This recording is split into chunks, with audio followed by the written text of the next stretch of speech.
Hey, Mike here. I just wanted to let you know that you can listen to Dark Poutine early and ad-free on Amazon Music, included with Prime. You're about to listen to a historical episode of Dark Poutine. After episode 149, you will find Scott is no longer with the show. In an effort to maintain continuity and offer listeners as many episodes as possible, we are leaving the episodes in which he co-hosted intact. Thank you.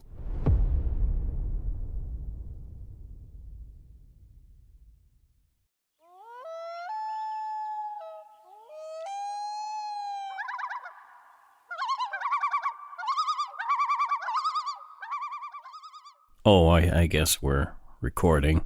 Oh, is that what we're doing? Yes. I thought we've just been speaking at each other this whole time. This whole year we were just talking to one another. Yeah, okay. Well, it's good to know that this is being recorded. It is, absolutely. Yeah. Welcome to Dark Poutine. My name is Mike Brown. I'm the creator and the host. With me, as usual, is my good friend and co-host, Scott Hemingway. People call me Poindexter. You are the herald to my Red Green. Yeah, I still don't really get it because I didn't watch much Red Green. Yeah, well, I'll take it as a compliment, no matter how it was intended. that'll be your homework, is to watch some Red Green. I got lots of other shit to watch. I just like it. You just don't want to do any homework for this show. I want to make millions of dollars having never had to do homework. Okay. I changed up our disclaimer a bit. Dark Poutine is not for the faint of heart or squeamish. The content and discussion in this podcast contain graphic and intense content, and often descriptions of violence and death. It would be a pretty boring true crime podcast without those. Well, listener discretion is strongly advised. Very. We're not experts on any of the topics we present, nor are we professional journalists. We're just two regular Canadians interested in crime and the darker side of history. Let's get to it. Put on your toque, grab yourself a double-double and an Nanaimo bar. It's time to scarf down some dark poutine.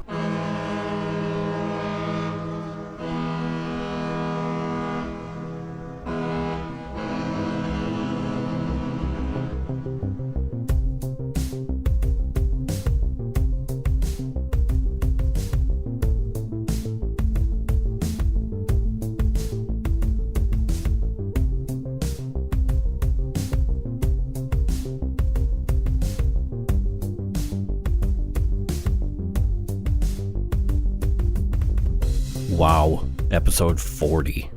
Lordy, lordy, look who just turned 40. Yep, this podcast. Woot, woot. Thank you to our regular subscribers and welcome to our new listeners. We appreciate your filling your ears with our dark poutine. You have no idea how much we appreciate it. We're telling them how much. But I can't put it into words, Mike. It surpasses description. Well, your vocabulary isn't very good. I resemble that. You used that correctly, so kudos to you, Scott. I'm squinting in your direction. You are squinting. This is a tough one. It involves the death of 5 children. Oh, no. And their parents. Okay, well, I'm going to go. Well, that will be a drag for everybody. Okay, fine. Because they will just have to listen to me then talk about very horrible things. Fine, I'll stay. On the morning of Sunday, June 28th, 1959, RCMP made a grisly discovery in the garage adjacent to a small home in Stettler, Alberta. Raymond Cook, his wife Daisy May, and their 5 children, Gerald, 9, Patrick, 8, Christopher, 7, Kathy, 5, and Linda May, 3, were found dead and stuffed into a homemade grease pit. Oh, dear God. Robert Raymond Cook, Raymond Cook's troubled son from a previous marriage, out of prison for only days, had been arrested the day before for fraudulently trading his father's station wagon for a convertible. Well, convertibles aren't nice. I mean, there's that. Sure. As the gruesome details of the brutal crime emerged, Albertans and Canadians alike were horrified. Robert Raymond Cook, the sole remaining son, seemed to be the only viable suspect. Could a son and brother have committed such violence against his own family? Evidence pointed to yes, but others had their doubts. Cook was held responsible for the crime, yet went to the gallows, adamant that he was innocent, and was not at all involved in the murders. To this day, some speculate he may have been wrongly executed. This is the story of the Cook family massacre and Alberta's last man hanged. I'm quite looking forward to this. What? Well, I mean, in the sense that this sounds like there's a lot to this. There is. There are almost, there's almost 6,200 words to the script that I wrote. So. Oh, my God. I know. I apologize. Much of the research for this episode came from several sources online. There's a lot of information about this. As well, 3 books and a film of note are Lee Mellor's book Rampage, Canadian Mass Murder and Spree Killing, a semi-fictional account called The Boy, which was written by Betty Jane Hegarett, and Barbara Smith's true crime anthology Fatal Intentions, True Canadian Crime Stories. And the film was Rick Smallwood's thorough and impeccably researched, independently released, chilling documentary called The Grease Pit, the story of Robert Raymond Cook. How long ago was The Grease Pit made? It seems pretty recent. Okay. However, it's only available at the website robertcook.ca. I don't know if it's for sale anywhere else. I couldn't find it anywhere else. Oh, interesting. Okay. But Mr. Smallwood, Rick Smallwood, I'm speaking directly to you. I hope you find this podcast and enjoy it. We loved your documentary, and I would love to see it on someplace like Netflix or iTunes or Amazon so people can really enjoy it and you can make some money. Yeah, I'm a documentary junkie. Me do want. We'll watch it together. Yeah. Now on to the story. On July 15th, 1937, in Hanna, Alberta, Robert Raymond Cook was born to newlyweds Josephine, 18, and her husband Raymond, 28, a self-taught career mechanic. Hanna, Carol reminds me, was also the birthplace of much-beloved mustachioed Calgary Flame star Lanny McDonald. Oh, man, if listeners out there don't know who he is, Google him. He was one of my favorites. He's got a great bright red mustache, too. I met him when I was a kid. I got a photo taken with him, which I don't know where it is. But, yeah, I don't like the Calgary Flames, but I love Lanny McDonald. Yeah, Lanny was a great player. Yeah, absolutely. Wikipedia also told me that some of the members of Nickelback are from there as well. I guess they can't all be winners. Yeah, that's just too easy. Yeah. To make fun of, so. Low-hanging fruit. In which I'm usually prone to grab, but.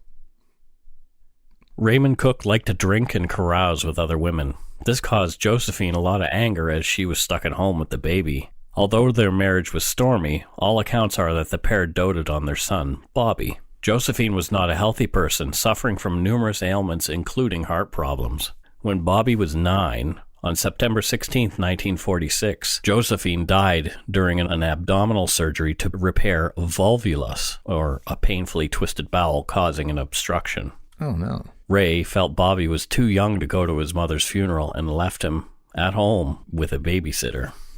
Bobby and Ray were alone. Ray had to play mother and father to his son and began to look for more female companionship to console him and help take care of his son. Ray also passed on his love of cars and fixing them to Bobby, who loved to watch his dad work. Ray also taught Bobby to drive when he was only 10 years old. I mean, entertaining, I'm sure, but I don't think I'd recommend doing that. Well, pretty much right away, Bobby began boosting local cars for high-speed joyrides.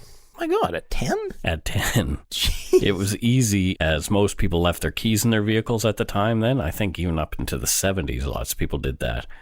Some reports were that people would see a car speeding away with what appeared to be no one driving, as the car thief could barely see over the steering wheel. At 10, I was watching The Karate Kid and trying to do an ollie on my skateboard, which I've never been able to. You've never mastered. No. At the same time, Ray had fallen for Daisy Mae Gaspar, 10 years his junior. Daisy was Bobby's school teacher in grades 3 and 4, which is how the pair met, and their relationship blossomed over chats of Bobby's poor behavior at school. So Bobby was not at all keen with this relationship because she's tattling on him to Dad. I can see where Bobby's coming from. Daisy also took a lot of his dad's attention away from him. Bobby had already lost his mom. Now he felt like he was losing Ray too. Yeah, I can get that. Daisy and Ray, to Bobby's disappointment, were married in the summer of 1949. Daisy was no sickly Josephine. She was happy-go-lucky and had a great sense of humor. Ray was in love, and he started to settle down. In February of 1950, things got worse for Bobby. Daisy gave birth to her first son, Gerald, who was quickly dubbed Jerry. More attention was ripped away from the now resentful Bobby and given to his younger half-brother. Also that year, the family packed their things and moved to Stettler, about halfway between Edmonton and Calgary. Bobby didn't want to move. It meant leaving all his friends behind and having to start all over in a new town and a new school.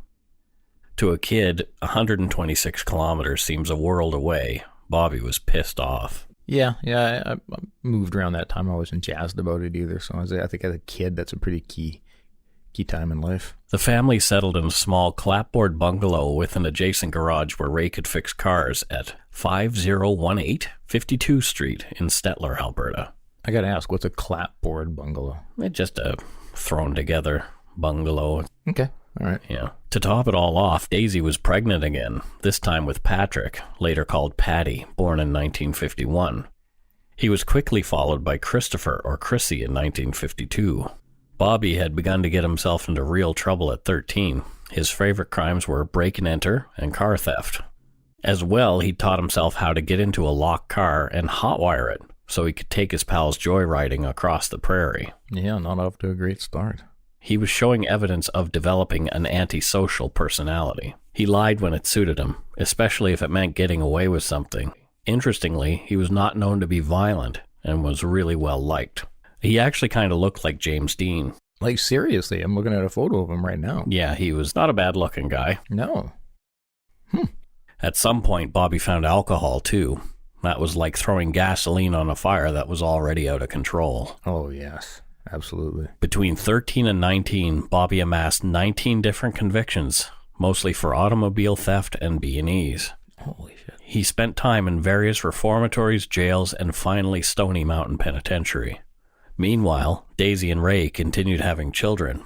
Kathy was born in 1954, and Linda May was born in 1956, so now they had 5.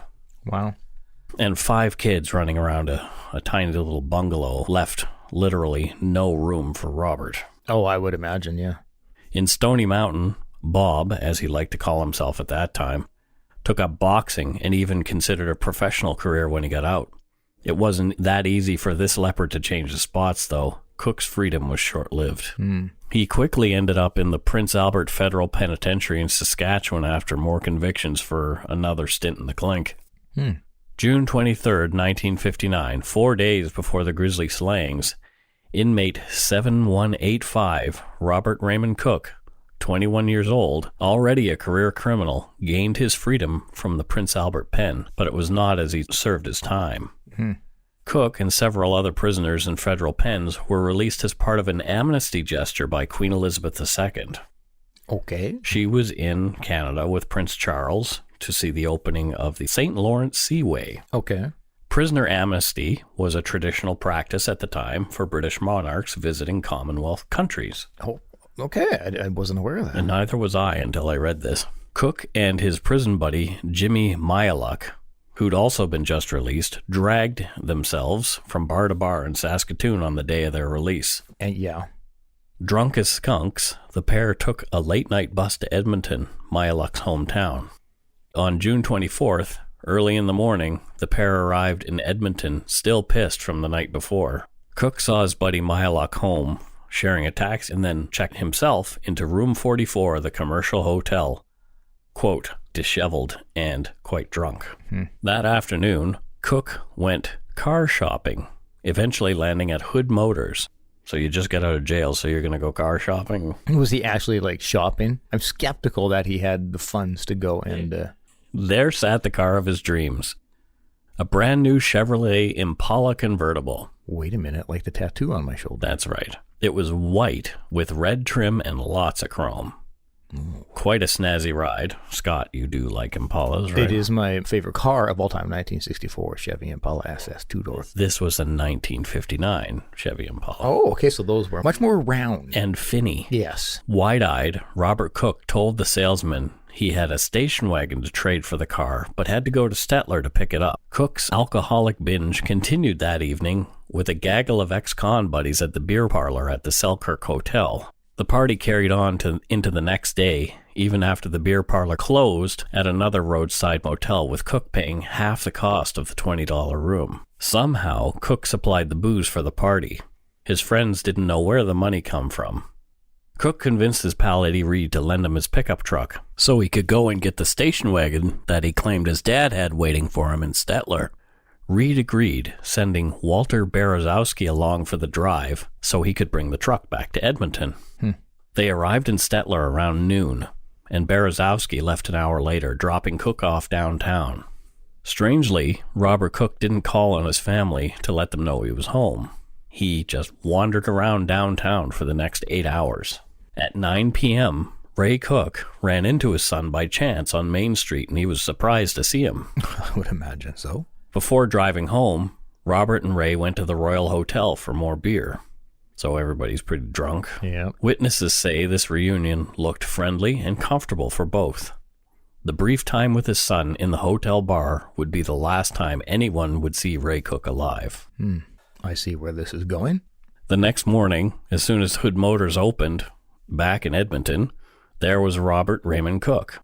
He was driving the station wagon he'd mentioned to the salesman, Len Amoroso.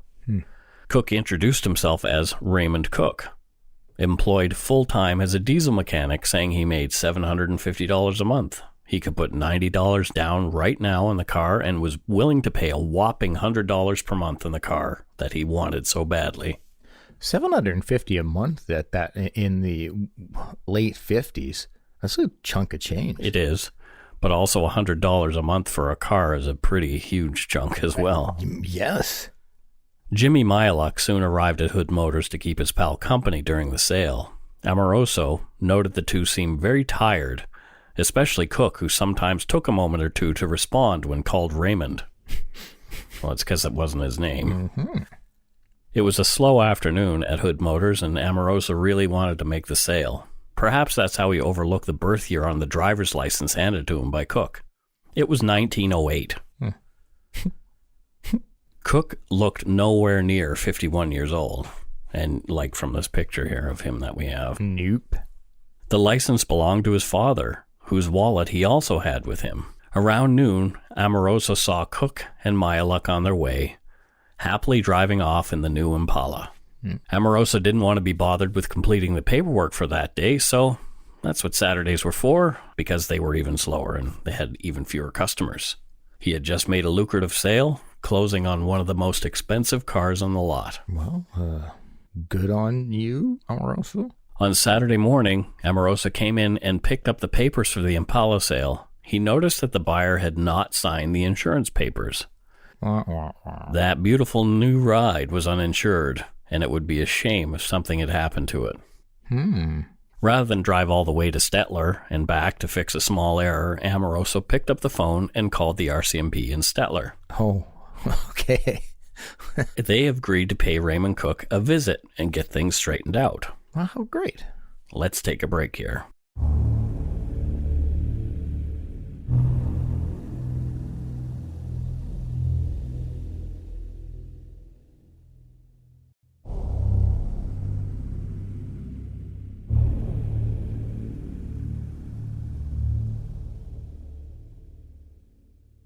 Okay, let's carry on. RCMP officers drove by the Cook residence and noted there seemed to be no one home. The Impala was spotted by RCMP Constable Braden later on Stettler's Main Street, cruising up and down around 7 p.m. on Saturday night, presumably showing off that new ride. Understandably. As he pulled the car over, he noticed a young man driving. This officer, new to the area, did not recognize the driver. When he asked the young man if he was Ray Cook, the driver said he was. Oh, well, there you go. The RCMP officer told Cook to follow him to the detachment. His sergeant wanted to meet with him. Cook complied. I see this ending well for Mr. Cook. Upon arriving at the detachment, before heading inside, Constable Braden asked Cook if he could look in the trunk of the Impala. In the Impala's trunk, Braden found 2 suitcases, a metal box, a garment bag, and loose pieces of clothing. It's a large trunk. Braden asked Cook where his parents were. Cook said, Montreal. After some more searching, Braden again asked Cook where his parents were. This time he said, Vancouver. They're close enough. Braden briefed Sergeant Roach about the odd interaction and his findings before leaving for the day. Sergeant Roach, who was expecting to see Raymond Cook, was taken aback at first seeing the troublemaker Robert Cook. As far as he knew, Robert Cook was still in the clink in Saskatchewan. Thank you, Queen. He asked him questions about his release and why he'd used his father's driver's license to acquire this new car. Cook began to spin his yarn. I bet he did. The story he laid out did not ring true with RCMP Sergeant Roach. I hope aliens were involved. They weren't. Oh.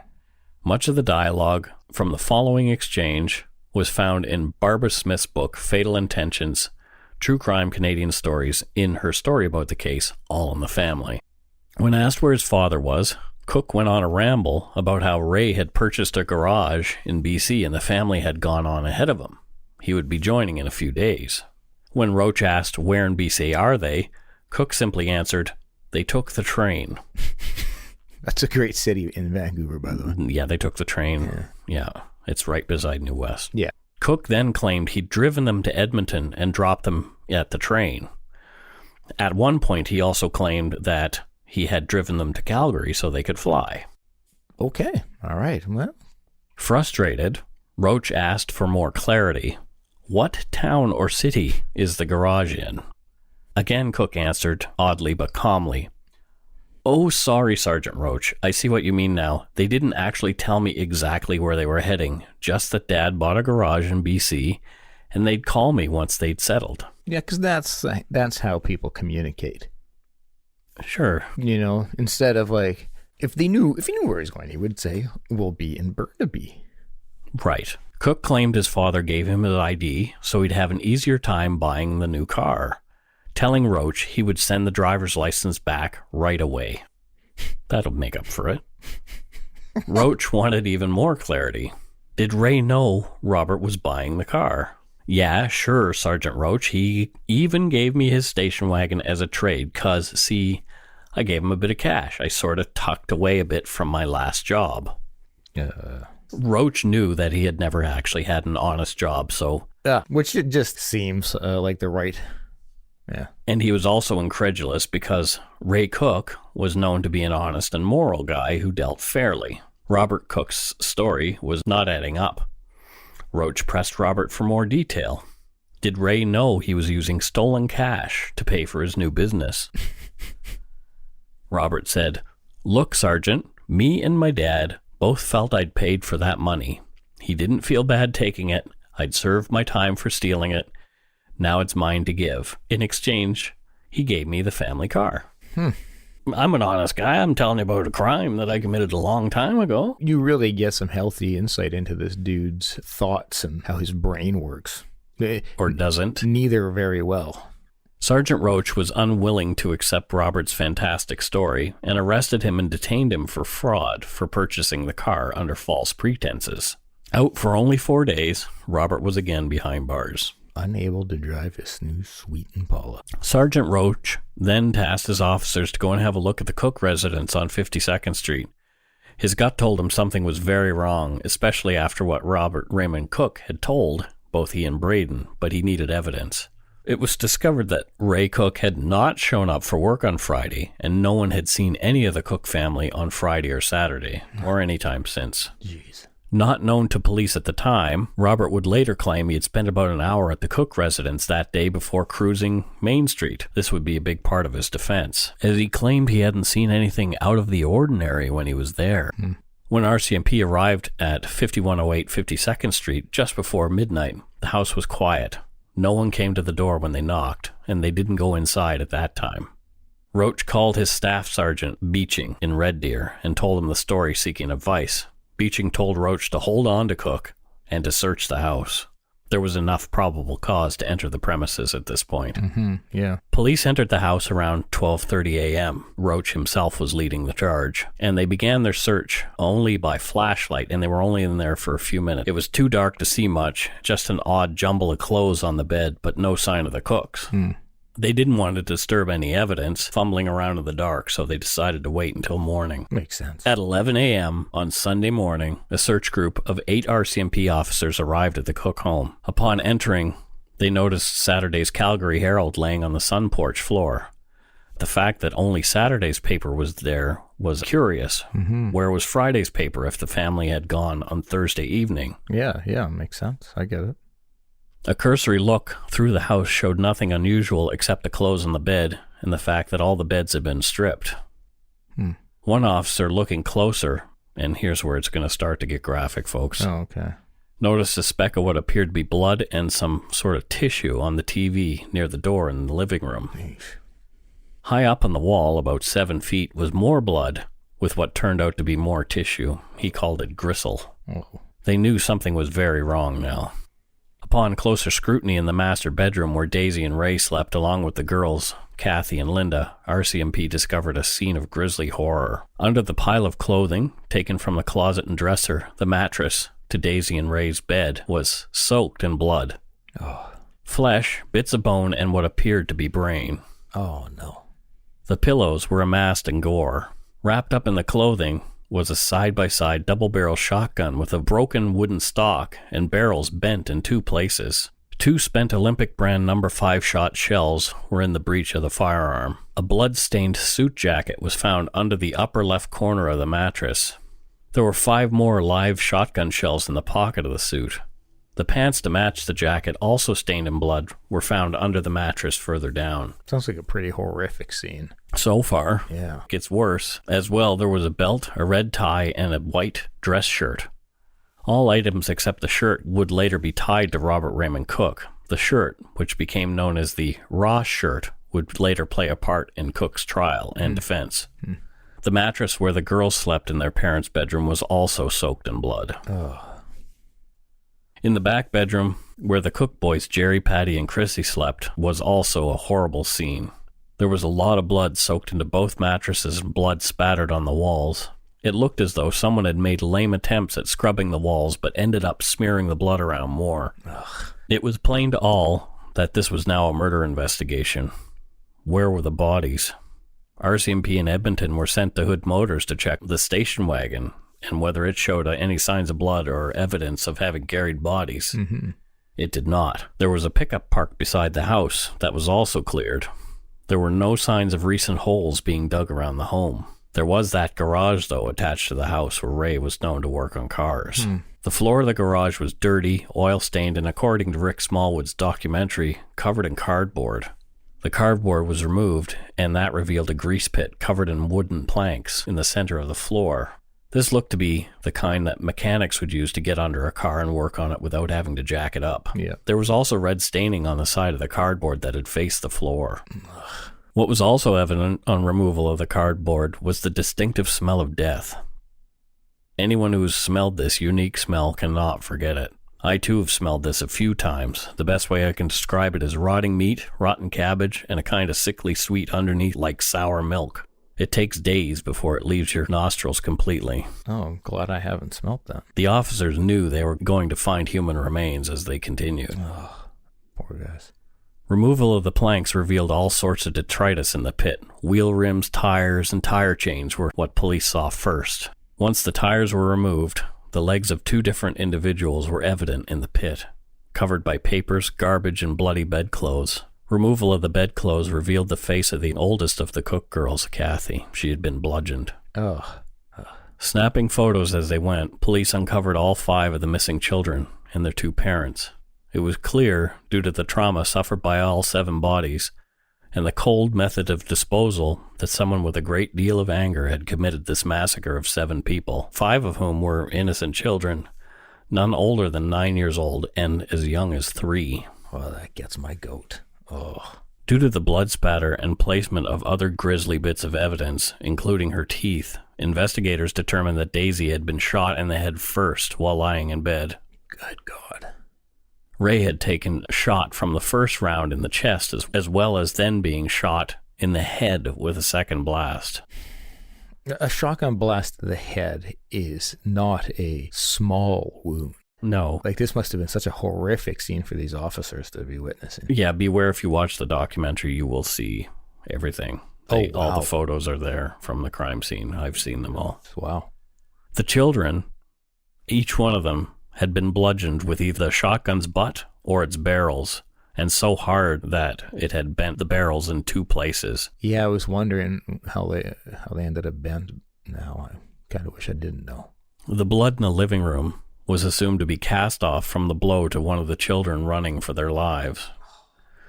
The removal of the bodies took 2 hours. It was no way to spend a Sunday morning.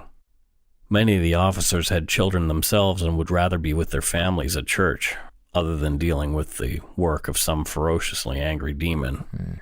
There were bloodstains evident all throughout the house, despite the killer's effort to clean up after himself. Yeah. Police continued to gather evidence. There was a lot more that we could have talked about here. We could have been much more graphic than we were, but I'm not going to be. Yeah. Robert Raymond Cook claimed he saw nothing out of the ordinary when he had visited on Saturday. That wouldn't have been possible, as the bloody scene in the bedroom was visible through the open door. Yeah. The home was locked and boarded up to prevent anyone from entering. Stettler residents were horrified that such a terrible thing could happen in their small town. Cook had acquired the services of a lawyer, David McNaughton, regarding his fraud charges. McNaughton was there when Sergeant Roach told Robert Raymond Cook, "Your father is dead, and you're under arrest for murder."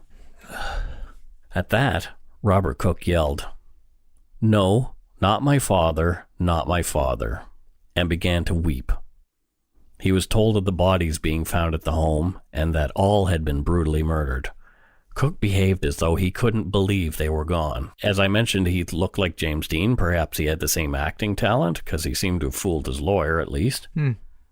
He was known to be a very practiced liar, but he'd never been violent before. That did stand out to some. Yep. How could this be possible?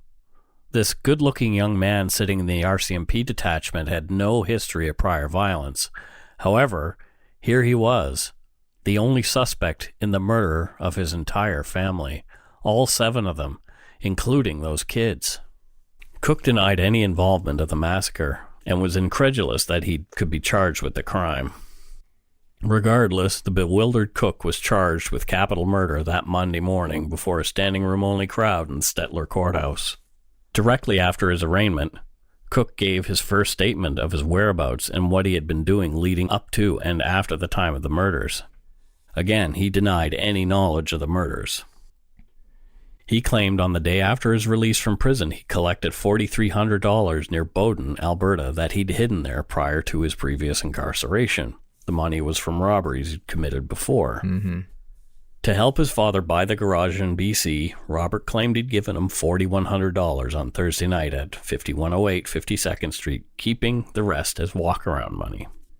He said he gave his dad his blue prison suit as he had no nice clothes of his own. That's right, the same one stuffed under the mattress at the crime scene. Oh, weird. Robert said Ray gave him the station wagon and his driver's license in exchange for the cash. And then Robert left for Jimmy Myalux in Edmonton at 10:30 p.m. This contradicted those other stories that he'd told Constable Braden and Roach about how he had dropped his parents off either at the bus stop in Edmonton or at the airport in Calgary. Which story was the real one? I'm inclined to go with neither. The cops questioning Cook didn't believe him. If he didn't kill his father, then who did? Cook, near tears, said he didn't know. From Rick Smallwood's documentary, did he have any enemies? He's not the kind to make enemies. He's too friendly, said Cook.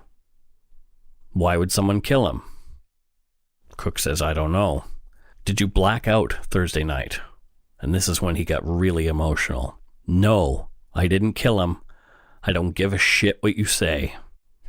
Robert Raymond Cook was then sent to what was called the Ponoka Mental Hospital for a 30-day psychiatric assessment. They wanted to determine his fitness to stand trial. Cook was placed in the maximum security wing of the hospital and couldn't go anywhere, even the washroom, without 2 burly attendants watching his every move. It's quite fascinating, all this, how he's displaying a lot of emotion towards one of the victims. Nothing towards the others. As Cook began to talk over the next few days, he didn't impress the psychiatric professionals with his professions of innocence or his weird emotional responses to the deaths of the 7 members of his immediate family. He was flat. emotionally flat. Yeah. He was more interested in talking about cars, his Impala in particular.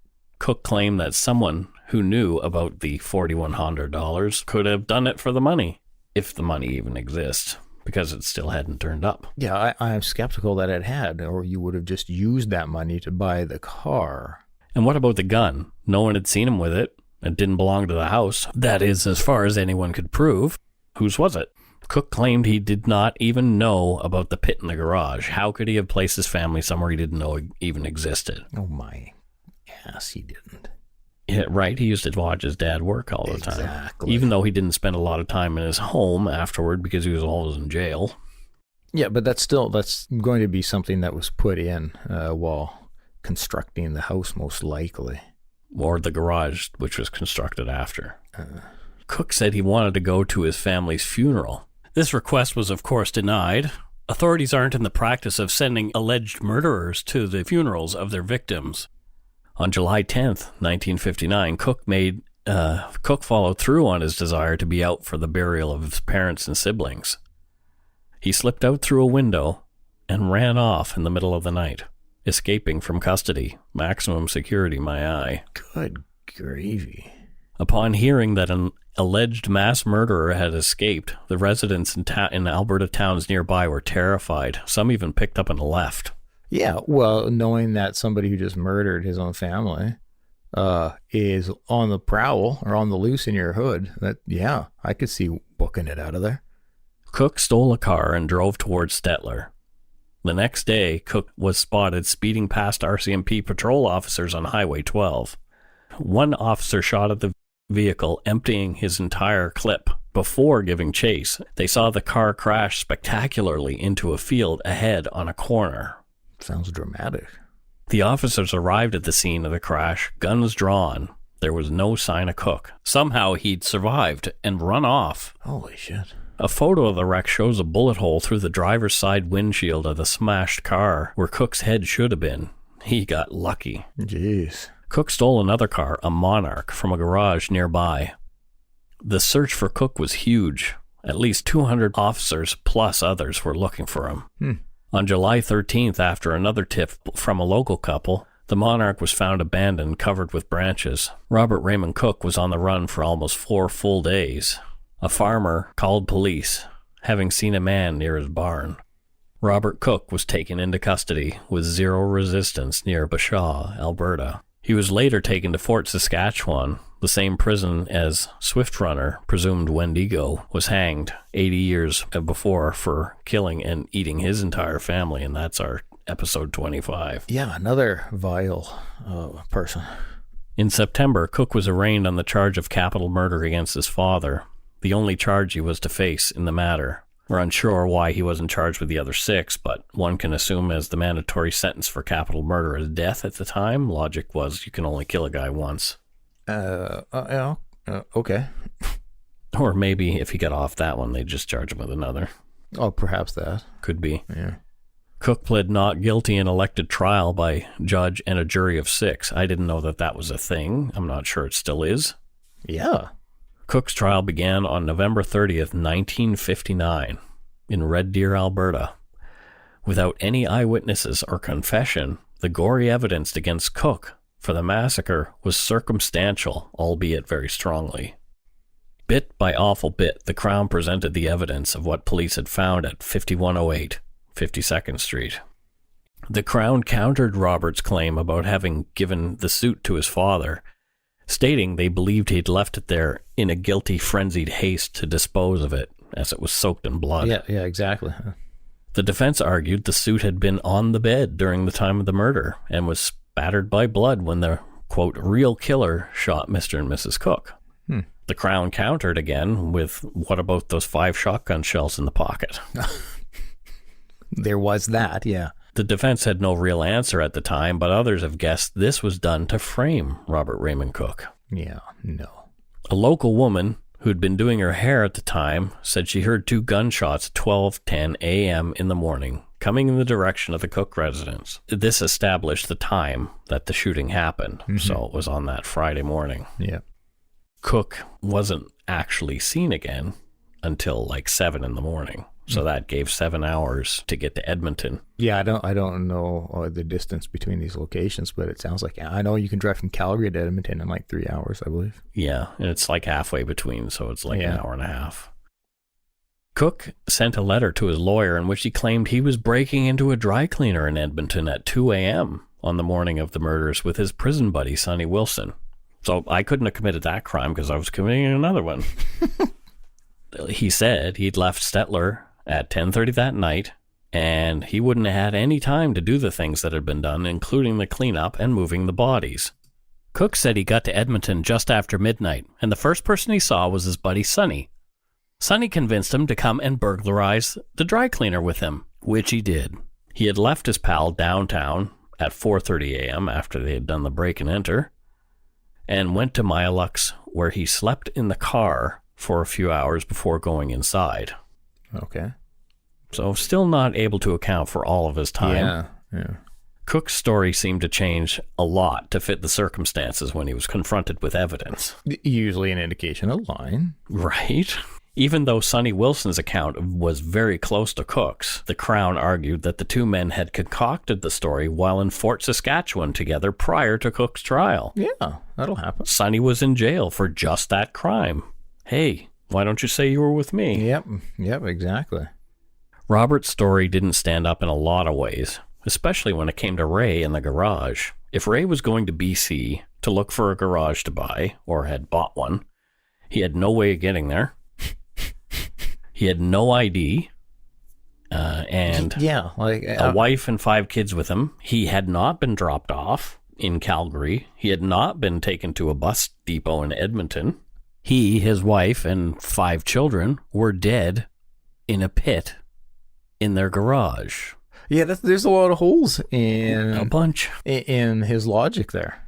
There are a bunch of holes, but nothing has put Cook definitively at the scene. DNA. It's 1959. Robert Cook's defense team of McNaughton and now Maine, a more experienced trial lawyer, fought hard to explain away or discredit evidence. Yes, the suit was Robert's, but he claimed he'd given it to his father, as he had the red tie that Daisy had sent him in prison. The owner of the 60-year-old shotgun used in the crime was unknown. There was no evidence linking Cook to that weapon. In fact, there was no evidence linking anyone to the shotgun. Anyone at all. Some people have speculated it was in the house, and it was just unknown to the police or anybody else that it was there, but perhaps Robert knew it was there. Yep, okay.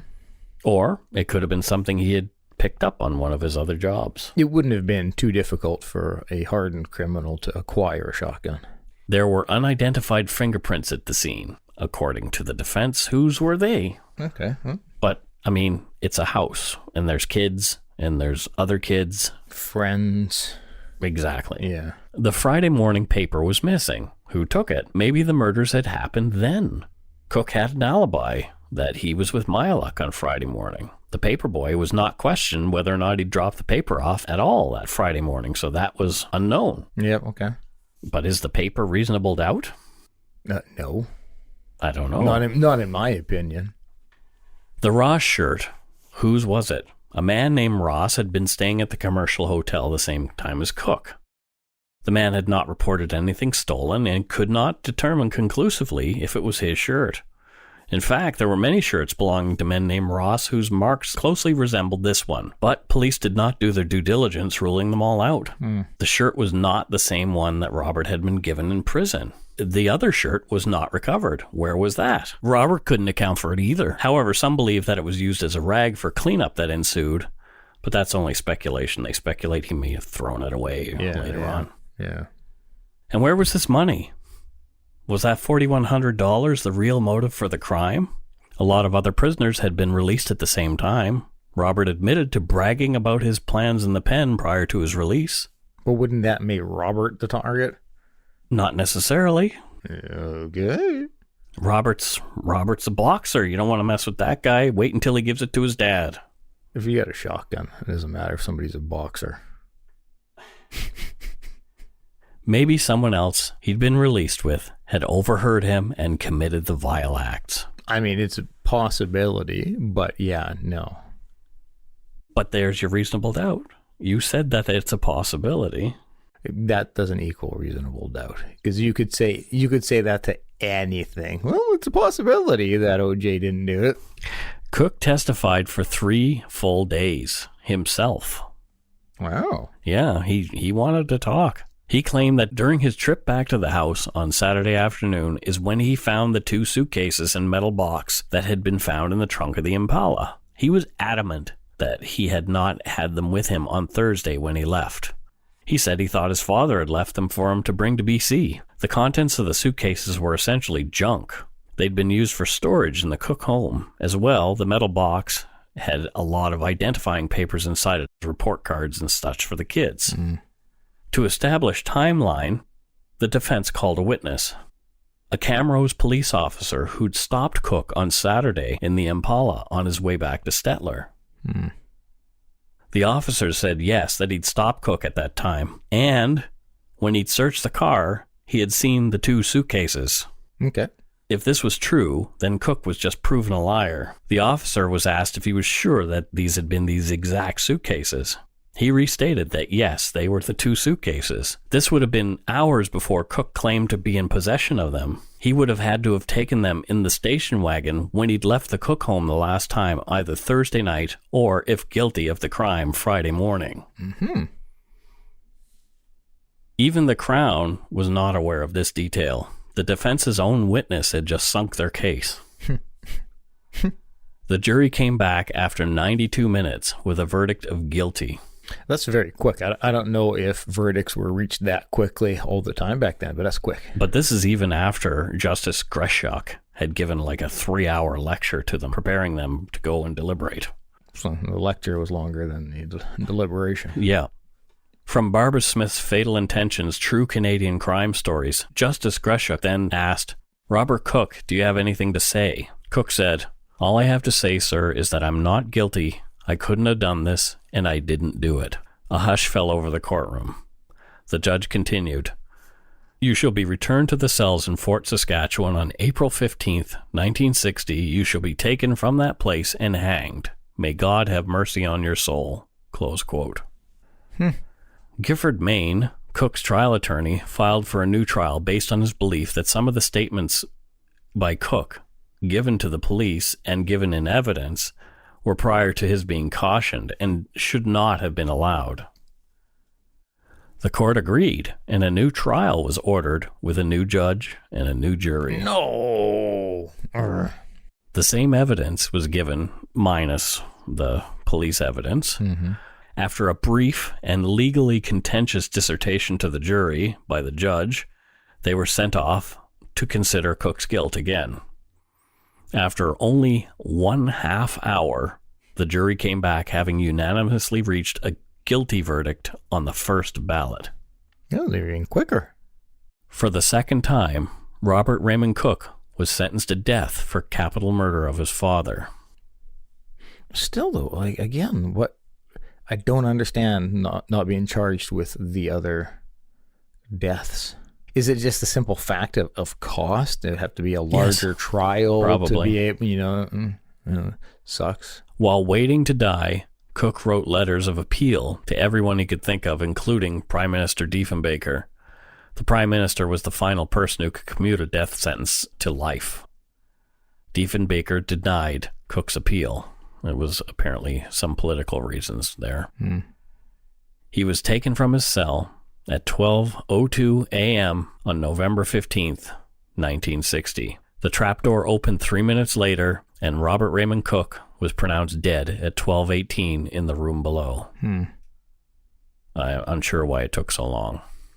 Yeah. 12:05 to 12:18. Maybe they have a set time that they just leave the wait, I guess. to ensure death. Apparently it was unusual. Oh, okay.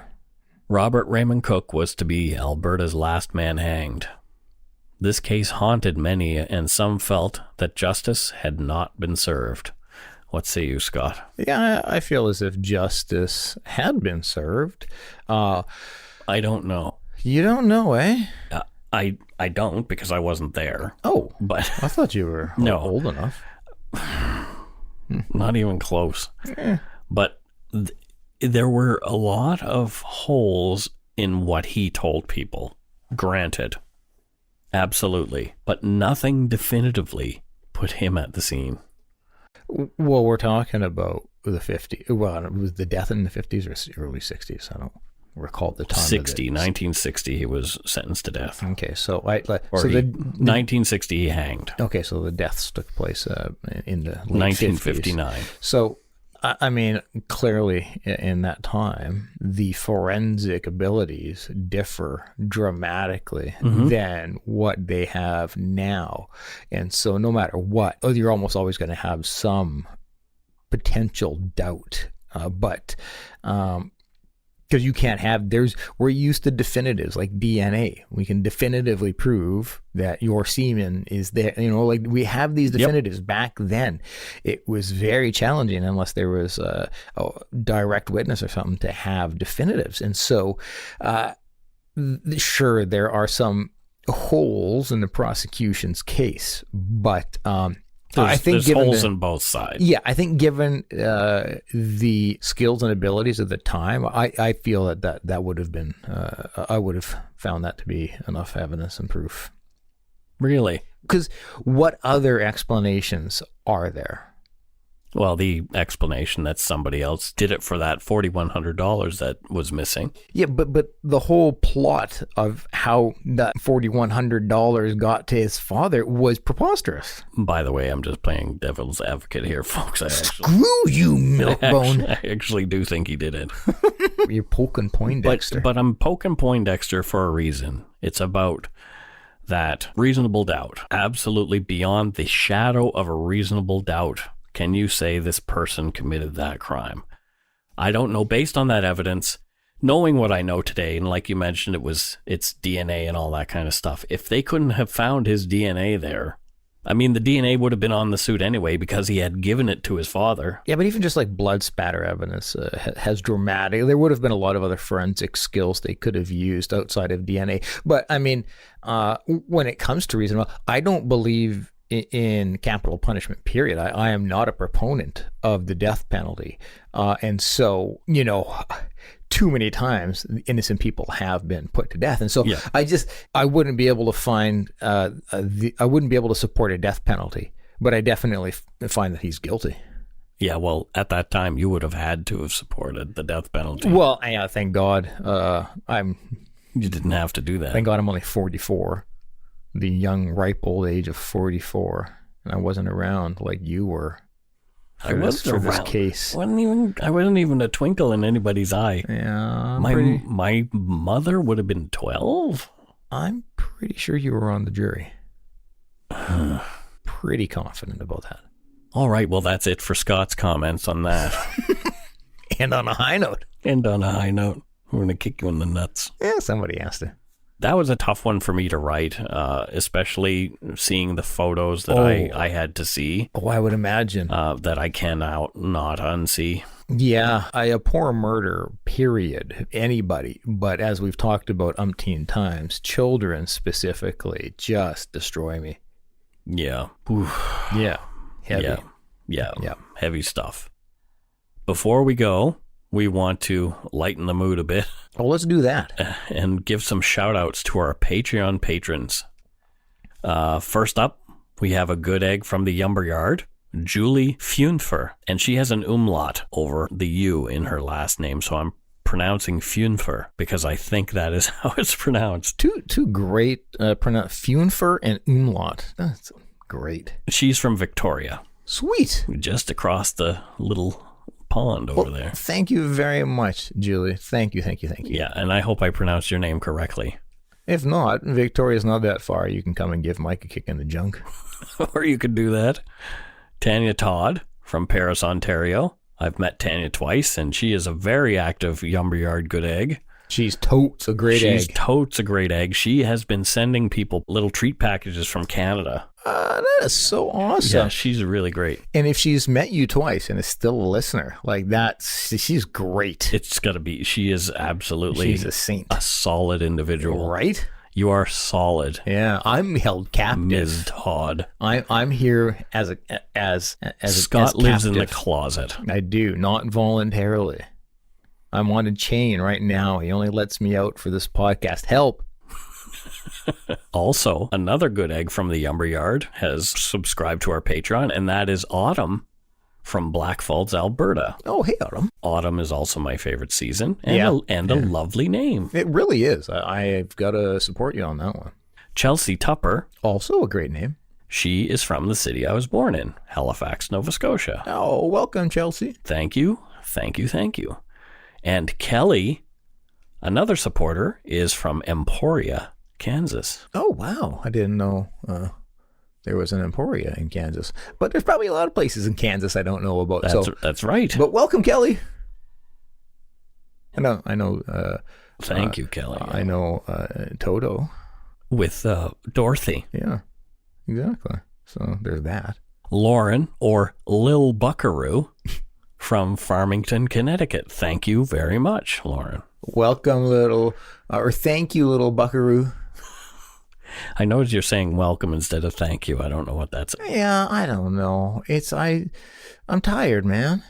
I did things today. Scott did stuff. Yeah, so I'm all tuckered out for this. Our last shout out is Tyler Rempel from Calgary, Alberta, and this one's a bit of a special one. Yeah, absolutely is. His great aunt and great uncle were Lyle and Marie McCann. They are the couple from Edmonton from our episode 37 who were murdered by Punch Me Face Travis Edward Vader. Yeah, that piece of human garbage. Yeah, I have such a hard time with that one. Yeah, well, they were such good, innocent people. Absolutely. They remind me a lot of my own parents. I can't imagine what it was like for that family to have their older relatives just torn away from them while they were supposed to be enjoying themselves. Tyler mentioned that he really liked the episode and he shared it with his family and they really liked it. Which just means the world, honestly. Like that's you don't know how family's going to react. The fact that that a member of that family is now a patron too for our show, like, really means a lot to us. I mean, that's such a powerful reward for us. Just the knowledge that we've positively. Yes. Yeah. It's pretty awesome. So I'm going to say welcome just because I want to be consistent. So welcome, Tyler Rempel. And thank you. And thanks so much to our patrons, past and present. I'm feeling a little misty after that one, for your pledges. We really appreciate your support of the show. Absolutely. If you want to help support the show, you can do so at patreon.com/darkpoutine, or for a one-time support, you can send us some donut money via PayPal. I said PayPal again. PayPal. That's a different site. PayPal. Yeah, at our email, darkpoutinepodcast.com. Don't go to PayPal. Don't do it. I can't imagine what's there. I don't even want to... I suspect we're going to find out, Mike. No. PayPal.com. No, unpleasant. Yep. Check out our website, www.darkpoutine.com, for show notes and other cool stuff. Follow us on Facebook, Twitter, and Instagram. Just search for Dark Poutine. Obviously, keep telling your friends about us because our numbers keep going up and up and up. Did you mean to say Instagram? Did I say Instagram? You did. You're on fire today. So PayPal and Instagram. Don't go there either. Don't go there. Especially fun is our closed group, the Lumberyard. Yes. Lumberyardians. We are active in there. You can meet us and our other cool listeners. Yep. You can subscribe to the show on your favorite podcast directory like iTunes Podcast, Google Play, Stitcher, TuneIn, or Spotify. So that's it for this week. It was a daunting story to tell. It totally was. But we told it. We did. And we will be back next time with another one. Yes, we shall. So don't forget to be a good egg and not a bad apple. Bye-bye, everybody. Bye-bye.